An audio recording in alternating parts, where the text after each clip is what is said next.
We are all taught the same lie in kindergarten. You know the story. A caterpillar gets tired, spins a cozy silk sleeping bag, takes a long, peaceful nap, and slowly sprouts wings.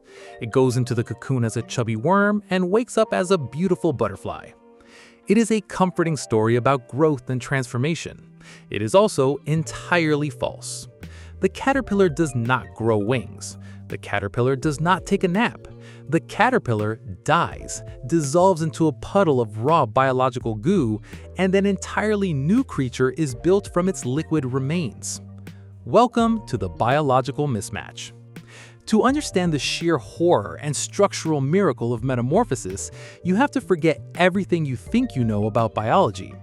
When a caterpillar enters a chrysalis, it isn't entering a waiting room, it is entering a self-destruct chamber. Once inside, the caterpillar releases a massive flood of highly corrosive enzymes called Caspases. These are the same chemicals your own body uses to kill off cancerous or infected cells. But the caterpillar doesn't just target a few sick cells, it targets everything.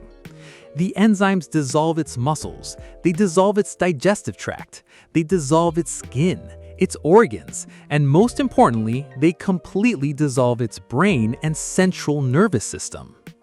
If you were to cut open a chrysalis a few days into this process, you would not find a half-caterpillar, half-butterfly hybrid. You would find a puddle of yellowish liquid, pure biological soup. There is no heart, there is no brain. By every medical definition we have, the creature is dead. It has been completely eradicated, reduced to raw building materials. But floating inside that acidic soup are microscopic, highly organized clusters of cells called imaginal discs. These discs have been inside the caterpillar since the day it was born, doing absolutely nothing.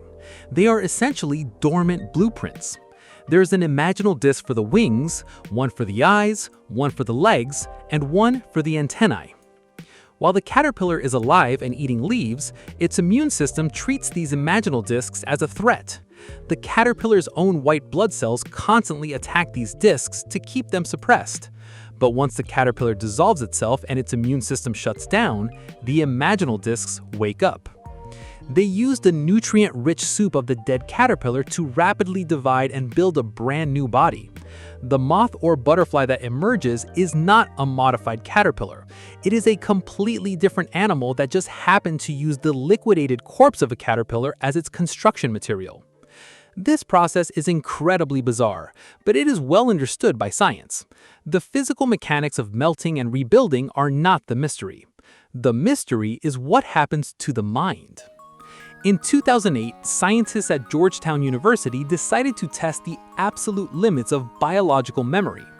They took a group of caterpillars and introduced them to the scent of ethyl acetate, a chemical that smells remarkably like nail polish remover. Every time the scent was piped into the container, the caterpillars were given a very mild electrical shock. It didn't take long for the caterpillars to learn. Even without the shock, the moment they smelled the chemical, they would panic and try to escape. They had formed a distinct learned memory. The equation was simple. This smell equals pain. Then the scientists waited.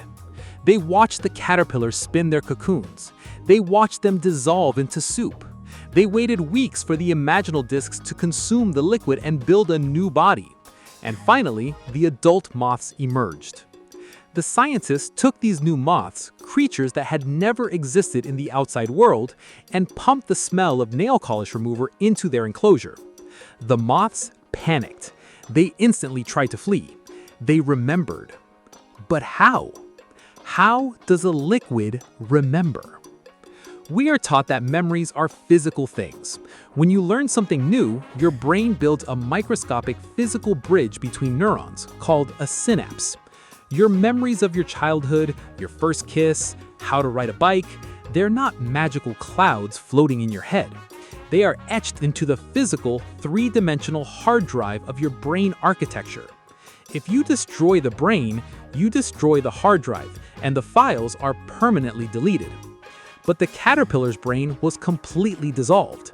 The neural pathways that learned to fear the smell were melted into soup.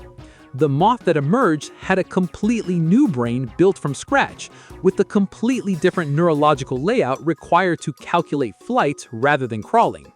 Yet, the memory survived the formatting. Biologists believe that the answer lies in a combination of surviving architecture and chemical memory. While the vast majority of the caterpillar's brain is liquefied, scientists discovered that a tiny fraction of the neural tissue associated with the olfactory system, the part that processes smell, might actually survive the melting process. These surviving microscopic clusters are absorbed and rewired into the brand new brain of the moth. But it goes much deeper than just a few leftover wires. The memory is physically transferred using epigenetics. When the caterpillar learned to fear the smell, the stress and trauma of the electrical shocks literally altered the expression of its DNA. The chemical signature of that fear was stamped into its cells. When those cells dissolved into liquid, the chemical memory did not evaporate. It remained suspended in the biological soup.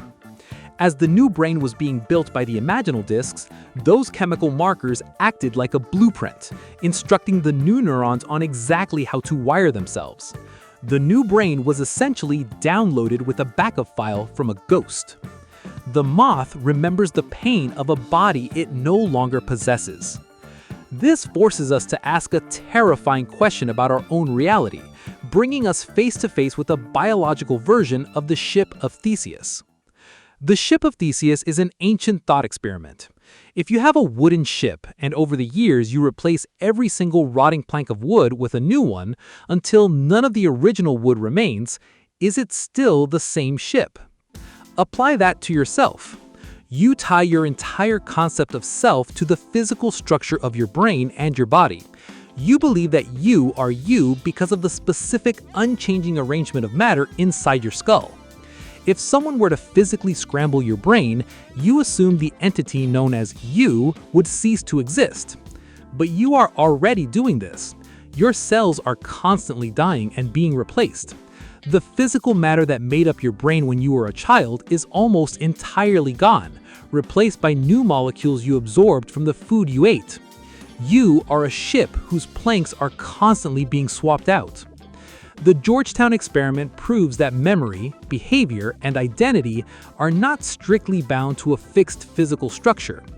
Memory can be chemically extracted, suspended in a liquid state, and downloaded into a brand new biological machine without losing a single line of code. Identity is not the hardware. Identity is the software.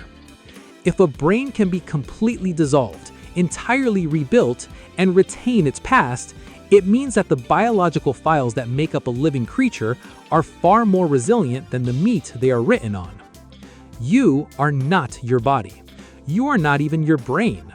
You are just a mathematical pattern of information, a chemical ghost temporarily haunting a machine of meat and bone. And if that pattern can survive the total liquefaction of its host, it means the physical boundaries of who you are and where you end are completely imaginary.